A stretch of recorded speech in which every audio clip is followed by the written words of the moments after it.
परमात्मा ने, प्रकृति ने ऐसा शरीर को बनाया है जिसको स्वस्थ रखने के लिए बाहर से कुछ डालने की जरूरत नहीं है। ज़्यादा दवाइयाँ, ज़्यादा उपचार बाहर से डालते हैं, वो भी इसके लिए नुकसानदायक है। ज़्यादा दवाई खाने से साइड इफ़ेक्ट जो होते हैं, गुर्दे खराब, लीवर खराब, BP high, heart block, mind की बहुत सी बारीक नाड़ियाँ ब्लॉक होना, ये दवाइयों का साइड इफेक्ट भी है। परमात्मा ने शरीर को ऐसा बनाया है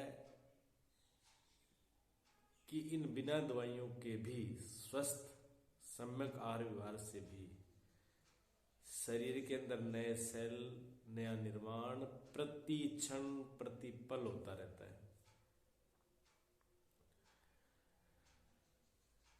शरीर छोटा सा, ये अन्नमय कोश छोटा सा शरीर है और छोटे से बड़ा धीरे धीरे पूरा वृद्धि को उपलब्ध हो जाता है, बढ़ता रहता है। अगर इसके अंदर निर्माण नहीं होता तो ये कैसे बढ़ता है, बड़ा कैसे होता है? ये बड़ा होता है, बढ़ता है, पुराने सेल निकल जाते हैं, नए सेल्स उत्पन्न हो जाते हैं, नई नई कोशिकाएं निर्मित होती हैं।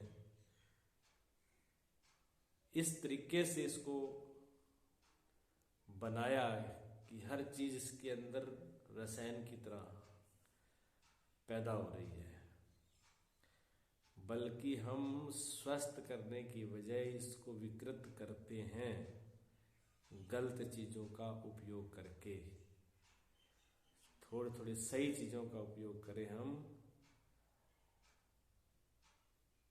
तो बिल्कुल स्वस्थ हो जाएगा। ये हमारा उठना बैठना आहार विहार सही नहीं होता है। पांचों कोषों को सही करने के लिए ये योग की विधि है। अन्नमय कोश, प्राणमय कोश, मनोमय कोश, विज्ञानमय कोश और आनंदमय कोश। पांचवा कोश हमारा आनंद का है और पांचवें कोश के साथ तारतम्य करने के लिए, आनंद के साथ रहने से, पांचवें से जब अंदर का सिस्टम बदल जाता है, अंदर से जब हम स्वस्थ होते हैं, अंदर की जब हमारी प्रक्रिया बदल जाती है तो बहुत लंबी और स्थायी होती है और स्वस्थ रखती है। हम बाहर की प्रक्रिया से, हम बाहर से तो शरीर को अच्छा करना चाहते हैं, सुंदर बनाना चाहते हैं, स्वस्थ बनाना चाहते हैं, लेकिन जो हमारे अंदर के शरीर है, अंदर के कोश हैं, अंदर की जो परतें हैं, अंदर की जो ऊर्जा है, उसको हम विकृत कर देते हैं। अन्नमय कोश को पूर्ण स्वस्थ करने के लिए प्राणमय कोश भी बिल्कुल सही होना चाहिए। प्राणों का नियंत्रण सही होना चाहिए, श्वास का नियंत्रण सही होना चाहिए और प्राण को सही स्वस्थ रखने के लिए मन और प्राण जुड़े हुए हैं। मनोमय कोश का होना भी चाहिए। मन में जितनी ज्यादा विकृतियां होगी, उस मन की विकृतियों का प्रभाव प्राणमय कोश पर और अन्नमय कोश पर पड़ेगा। और जब अंदर से मनोमय कोश का प्रभाव प्राणमय और अन्नमय कोश पर पड़ रहा है तो बाहर से आप उसको कितने कुछ करो, बाहर से स्वस्थ नहीं हो पाएगा, वो बाहर से अस्वस्थ ही रहेगा। इसलिए बाहर से उपयोग करने की वजह से, बाहर से प्रयत्न और मेहनत करने की वजह से अंदर से की जाए तो ज्यादा फायदा होगा। और मनोमय कोश से ज्यादा विज्ञानमय बुद्धि, हमारे बुद्धि बौद्धिक स्तर जो है वो उच्च होना चाहिए, स्वस्थ होना चाहिए। हम जहाँ बुद्धि में हर वक्त बुराई बुराई बुराई देखते हैं, ये फूलों की जगह कांटों पे नजर जाती है। फूल दिखाई नहीं देते, कांटे कांटे कांटे दिखाई देते हैं। तो जितना हम कांटों पर ध्यान देंगे उतना ही हमारी बुद्धि नेगेटिव होगी, उतना ही बुद्धि हमारी नकारात्मक होगी, और जितनी बुद्धि नकारात्मक होगी उतनी ही हमारी ऊर्जा, हमारी शक्ति व्यय होगी, अस्वस्थ होगी। जो ये प्रकृति है उसके अंदर किसी चीज की कमी नहीं है। जिसको भी आप देखने लग जाओगे, अगर आपने कांटे देखने शुरू कर दिए तो कांटों की कोई गिनती नहीं है, अनंत कांटे हैं। अगर आपने फूलों पर दृष्टि चली गई तो फूलों की भी कमी नहीं है, अनंत फूल है। अलग अलग कांटों का तो कलर एक जैसा हो सकता है, रूप एक जैसा हो सकता है, हाँ आकार छोटे बड़े हो सकते हैं, लेकिन फूलों के कलर बहुत हैं। फूलों की जो रंगीनता है, फूलों की जो मधुरता है, फूलों की जो सुंदरता है वो बहुत ज़्यादा है, लेकिन हम उसको नहीं देखते। हम किसी के गुण को देखने की बजाय अवगुण को देखते हैं, बुराई को देखते हैं। अच्छाई को देखने की बजाय बुराई को देखते हैं।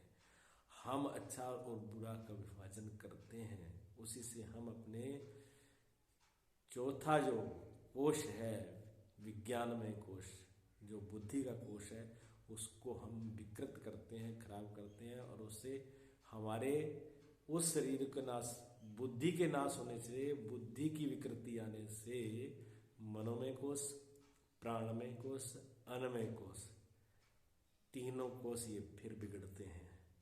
4 कोश बिगड़ जाते हैं, और 5वां कोश है आनंदमय कोश। आनंदमय कोश स्वास्थ्य के लिए सबसे उत्तम।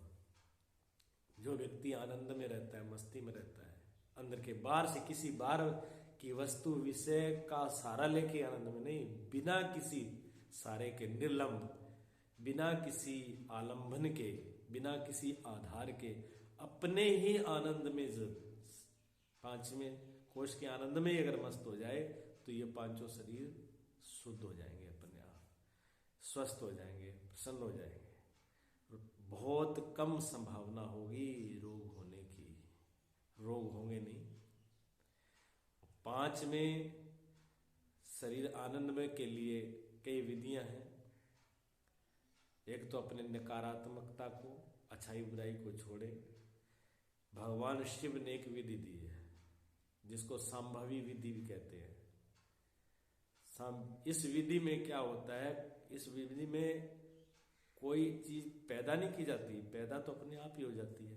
जो है वो अपने आप ही प्रकट हो जाती है, पहले से ही है, लेकिन हम सिर्फ उसकी तैयारी करते हैं। इसमें क्या होता है, बिल्कुल पद्म आसन लगा करके, यानी चौकड़ी मार करके बिल्कुल सीधे बैठ जाओ। गर्दन सीधी हो, कमर सीधी हो, सीधे हो, और अपने हाथ की नामे का पहली तर्जनी उंगली और अंगूठा ऐसे मिला लो, और तीनों उंगलियां बिल्कुल ऐसे सीधी होनी चाहिए, और इनको यहां से अगले सिरे से ऐसा मिलाया हो। ऐसे ही दूसरे हाथ की दोनों मिला करके, और इनको इस मुद्रा को ज्ञान मुद्रा भी कहते हैं। बिल्कुल इस मुद्रा को ज्ञान मुद्रा भी कहते हैं। क्यों? ऊर्जा शक्ति, जो चौथा कोश है विज्ञानमय कोश, उसको शुद्ध करने के लिए ये मुद्रा काम करती है। तो जब वो शुद्ध होता है तो बुद्धि की विवेक शक्ति, प्रज्ञा शक्ति, ज्ञान शक्ति, स्मृति शक्ति बढ़ जाती है। और सीधा करके अब इन दोनों हाथों ऐसी मुद्रा बना करके अपने घुटनों पर रख करके बिल्कुल सीधे हो जाए, और थोड़ा सिर गर्दन रख के थोड़ा सिर ऊपर रखें, और यहाँ पर ध्यान यहाँ पर करके, या थोड़ा सा मतलब उसको देखते रहिए, और उसके बाद श्वास के ऊपर, श्वास पे ध्यान रखिए। श्वास आ रहा है, जा रहा है, जबरदस्ती नहीं करना। जो सहज स्वाभाविक आपकी सांस चल रही है, बस मात्र उस पे ध्यान रखना और कुछ नहीं करना। बस ऐसे ही इसका बैठ करके अभ्यास करें। आपके अंदर पांचवा शरीर आनंदमय कोश निखरने लगेगा, और जैसे ही पांचवा कोश निखरेगा वैसे वैसे आपके पांचों बाकी जो चार शरीर कोश हैं वो भी विशुद्ध होने लगेंगे। और इसकी करने की विधि ज्यादा कुछ नहीं है, कभी भी कर सकते हैं, जब भी टाइम मिले तभी कर सकते हैं इसको। पर सुबह और शाम खाली पेट करें तो फायदा ज्यादा होता है, गुणवत्ता ज्यादा होती है। सुबह शाम खाली पेट करने से इसके लाभ ज्यादा है।